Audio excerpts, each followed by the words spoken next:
அனைவருக்கும் வணக்கம். நம்ம இன்னைக்கு பார்க்க போற பாடம் கணக்கு பதிவியல்ல அலகு 4 கூட்டாண்மை கணக்குகள்ல நற்பெயர் அப்படின்றத பத்தி தான் நம்ம இன்னைக்கு பார்க்க போறோம். நற்பெயர் பாடப்பகுதியில் பயிற்சி கணக்கு 1 மூலமாக நற்பெயர் மதிப்பை எவ்வாறு கணக்கிட வேண்டும் என்பதை பற்றி தான் இப்போ நம்ம பார்க்க போறோம். நம் பாடப்பகுதியில் பயிற்சி கணக்கு 1 ஃபர்ஸ்ட் கணக்கை நல்லா ரீட் பண்ணிக்கோங்க. ஒரு நிறுவனத்தின் கடந்த 5 ஆண்டுகளின் லாபங்கள் பின்வருமாறு: 2014 ரூபாய் 10,000, 2015 ரூபாய் 11,000, 2016 12,000, 2017 13,000 மற்றும் 2018 லாபம் ரூபாய் 14,000. 5 ஆண்டுகள் சராசரி லாபத்தில் 2 ஆண்டுகள் கொள்முதல் என்ற அடிப்படையில் நற்பெயரின் மதிப்பை காண்க. நற்பெயர் மதிப்பை கணக்கிட வேண்டும் என்றால் 2 ஃபார்முலா இருக்கு சரியாமா? நற்பெயர் சமம் சராசரி லாபம் பெருக்கல் கொள்முதல் ஆண்டுகளின் எண்ணிக்கை. இப்போ நமக்கு நற்பெயர் கண்டுபிடிக்கணும்னா என்ன தேவை? சராசரி லாபம் தேவை. அப்போ சராசரி லாபம் நம்ம எப்படி கண்டுபிடிக்கணும் அப்படின்னா அதுக்கு ஒரு ஃபார்முலா இருக்கு. சராசரி லாபம் சமம் மொத்த லாபம் டிவைட் பை ஆண்டுகளின் எண்ணிக்கை. இந்த 2 ஃபார்முலாவும் நமக்கு நல்ல தெளிவாக தெரிஞ்சால் மட்டும்தான் இந்த கணக்கை எந்த விதமான பிழையும் இல்லாமல் சரியான முறையில் செய்து முடிக்க இயலும்.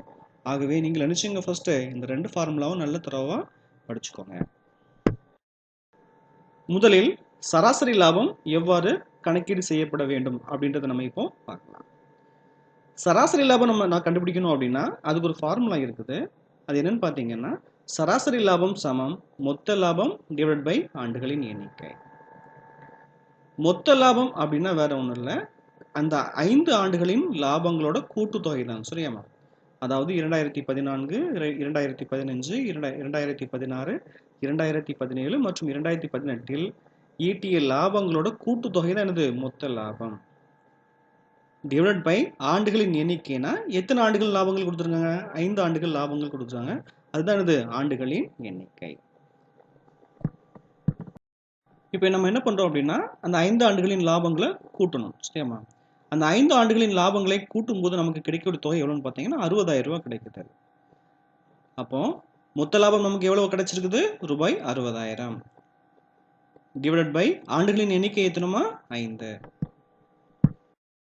அடுத்ததாக நம்ம என்ன பண்ண போறோம் அப்படின்னு பார்த்தீங்கன்னா நமக்கு கிடைத்திருக்கக்கூடிய தொகையை நினைச்சணும் வகுக்கணும். மொத்த லாபம் எவ்வளவு கிடைச்சிருக்குது? ரூபாய் 60,000. ஆண்டுகளின் எண்ணிக்கை எத்தனை? 5. அப்ப 60,000 வகுத்தல் 5 நம்ம கட் பண்ணோம் அப்படின்னா நமக்கு கிடைக்கக்கூடிய தொகை ரூபாய் 12,000. இதுதான் என்னது? சராசரி லாபம். அப்ப சராசரி லாபத்தோட மதிப்பு எவ்வளவு? ரூபாய் 12,000.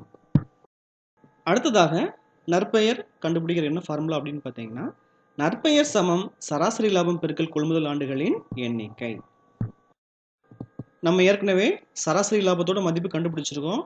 அதோட மதிப்பு எவ்வளோன்னு பார்த்தீங்கன்னா ரூபாய் 12,000. அதை நம்ம இங்கே என்ன எடுத்து எழுதுறோம். அடுத்ததாக கொள்முதல் ஆண்டுகளின் எண்ணிக்கை. கொள்முதல் ஆண்டுகளின் எண்ணிக்கை எங்கன்னு பார்த்தீங்கன்னா கணக்கில் மேலே அண்டர்லைன் பண்ணிக்க பாருங்க ரெட் கலர்ல.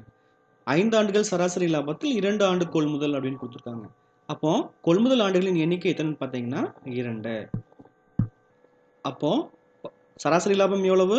12,000 பெருக்கல் கொள்முதல் ஆண்டுகளின் எண்ணிக்கை எத்தனை? 2.